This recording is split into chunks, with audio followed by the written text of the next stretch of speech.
అందరికీ నమస్కారం.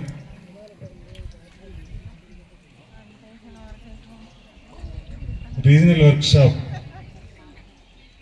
Traditional seed diversity and indigenous knowledge systems workshop ఇక్కడ ఈ మారుమూల ప్రాంతంలో లమ్మసింగిలో ఏర్పాటు చేసి వర్క్షాపుల ముఖ్య ఉద్దేశాన్ని ప్రత్యక్షంగా తెలియజేస్తున్న సిఫీ సంస్థ, అదేవిధంగా మిగతా సంస్థలు, ప్రతినిధులు, అధికారులు, సోదరులు, సోదరిమణులు, ప్రెస్ సోదరులు అందరికీ నా మనస్ఫూర్తి నమస్కారాలు. ఈరోజు వేరే కార్యక్రమం వల్ల ఆలస్యమైంది, క్షమించమని కోరుతున్నాను. ఒక మంచి కార్యక్రమంలో పాల్గొన్న అనుభూతి దక్కింది. అందరం కొలుచుకునే చెట్టుని పూజ జరిపించారు. అదేవిధంగా మన జిల్లాలో, ఈ జిల్లాలో ఉన్న వివిధ రకాల విత్తనాలు, వంగడాలని పరిచయం చేశారు. చాలా సంతోషం. నాకు వెనకటి రోజులు గుర్తొస్తున్నాయి. పల్లె జీవితం గురించి కానీ, గిరిజన జీవితం గురించి కానీ, లేకపోతే అప్పటి పరిస్థితుల నుంచి కానీ పెద్దగా పరిచయం లేని మేధావులు ఎవరైనా ఉంటే వాళ్ళు రొమాంటిసైజింగ్ ది పాస్ట్ అంటారేమో, కానీ అది కాదు. ఎందుకంటే పాత రోజులు అన్ని చోట్ల మంచి రోజులుగా ఉన్నాయి.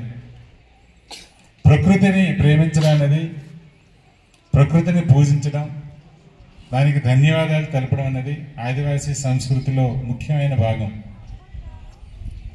నేను ఆదివాసీ పల్లెలోనే పుట్టాను.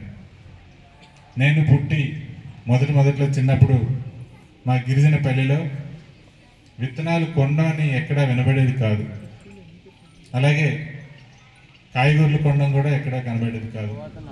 మా పెరట్లో పండితే పక్క పెరడు, పక్క వీధిలో పండితే మా ఇంట్లో, అలా ఇచ్చిపుచ్చుకోవడం ఉండేది. అవి కూడా చాలా రుచికరంగా అనిపించేది. వివిధ రకాలుగా పంటల్ని వాటిని పరిచయం చేసింది పల్లె. ఆ తర్వాత నేను 20 సంవత్సరాల క్రితం ఎంపీగా పనిచేశాను పార్వతీపురం మన్యం జిల్లాలో. ఎంపీగా మన్యం జిల్లాలో పనిచేసినప్పుడు కొన్ని ఊర్లు తిరిగాను, గిరిజన పల్లెల్లో, అదేవిధంగా మైదాన ప్రాంతాల్లో. అప్పుడు నేను చూసిన వాటిలో సగం కూడా, చిన్నప్పుడు చూసిన వాటిలో సగం కూడా ఎక్కడ కనబడలేదు. చిన్నప్పుడు ఏవేవో ఉండేవి, ఏవో కందమూలాలు, రకరకాలు ఏవో వివిధమైన పేర్లతో ఉన్న పంటలేవి ఆ 20 సంవత్సరాల్లో ఎక్కడ కనబడలేదు, సగం కనబడలేదు. ఆ టైంలో ఒక 10 సంవత్సరాల క్రితం గుమ్మలేశ్వరం ప్రాంతంలో తాటిశీల వంకాయలని మేము ఇష్టంగా తినేవాళ్ళం. అదేవిధంగా ఆ ఏరియాలో వివిధ ఊరు పేరుతోనే ఉండేవి, కాశీపట్నం వంకాయలు, తాటిశీల వంకాయలు.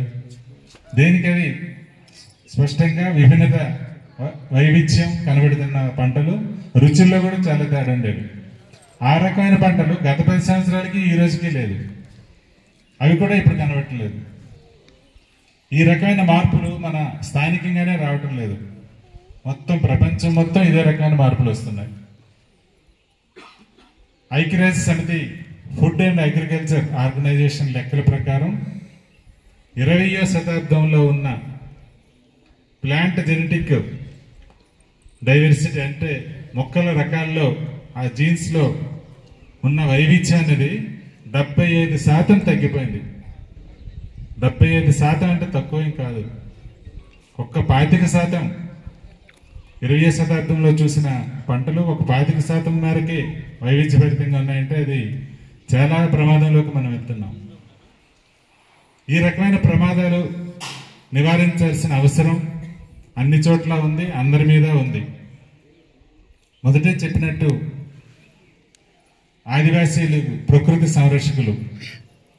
అయితే ఆ పంటల్ని ప్రోత్సహించడానికి, వాటిని మార్కెట్లో సరైన తీరులో ప్రజెంట్ చేయడానికి, వాటిని పంటల్ని లాభ